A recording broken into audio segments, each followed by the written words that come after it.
Good morning, guys. Today I'm gonna show you how to peel this grilled eggplant. It's easier, guys, para hindi ma-burn yung kamay mo. Ganyan siya. Ganyan lang.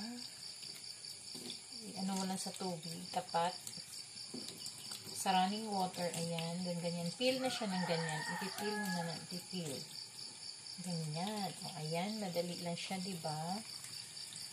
Kasi dati, guys, ang ginagawa ko is, binabalatan ko siya ng hindi ko ginaganito. Ay, napapaso yung aking mga kamay. Aking daliri, napapaso siya. Eh, buti na lang, guys, nung nagtrabaho ako sa Dubai as OFW, tinuruan ako ng amo ko. Sabi niya, ganito daw ang aking gagawin. Itapat ko daw yan sa running water. Then, balatan ko. Para daw hindi mapaso yung aking daliri, sabi niya. Yeah, ganyan, guys, yan. Ganyan. Kaya hindi ko makalimut-limutan si madam kasi ito yung tumatak sa akin. Tinuruan niya ako ng iba pang mga tricks. Tricks sa pagluluto o pag-repair. Yan siya, guys. Ganyan. Ayan. Inadapt ko to hanggang ngayon, guys. Sa tuwing nag-aano ako ng talong, nagluluto ako ng talong, nagbihang ako, laging pumapasok sa isip ko si madam. Yung nanay ng aking boss na lalaki.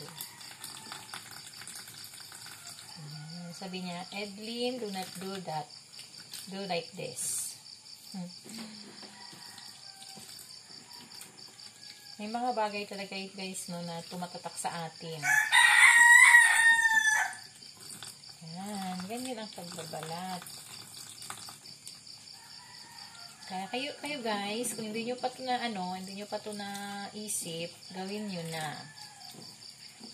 Ganyan lang siya. Tsaka madali siyang balatan kapag ganyan. Pinipress mo lang yung mga, niya, yung mga dulo-dulo. Kasi malambot na. Ayan. Nalaglag siya. OMG, nalaglag. Ayan.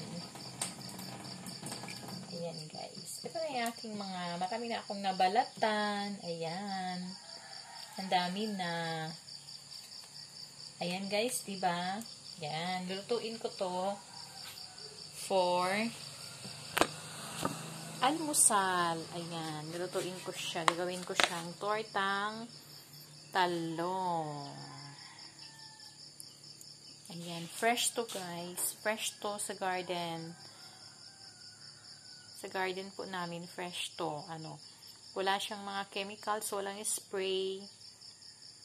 Kasi pag backyard farming is ganyan yan, guys. Walang mga chemicals, walang spray, walang abono. Kundi yun lang mga natural na abono, yung mga pinagbalatan natin. Ganun lang yan, guys. Hindi siya masyadong malalaki. Kasi ganyan naman pag natural, hindi siya masyadong lumalaki. Kasi nakaka-cause naman ng paglaki is yung yung mga chemicals na nilalagay natin. Ayan ito yung hindi ko pa naluto. Hindi ko na inubos. Yan. Maliliit lang siya, guys. Pero healthy yan. Wala kasi siyang spray, kaya ganyan hindi siya lumalaki. Ako mas gusto ko yung ganyan maliliit, guys. Mas gusto ko yan. Ayoko nung malalaki. Nakakaumay. Ayan. Ganyan lang siya. Pwede ko itong ilagay sa paksiw na isda. Mamaya pag bumili sinabi ng isda, yan. Masarap yan itapping sa paksiw. So, eto. Sarap-sarap nito. Ayan. Marami yan, guys. Pero kayong ubusin ng mga kids yan. Paborito kasi nila yung tortang talong. So, thank you for watching, guys. Please like, share, and subscribe my channel. Thank you. God bless us all.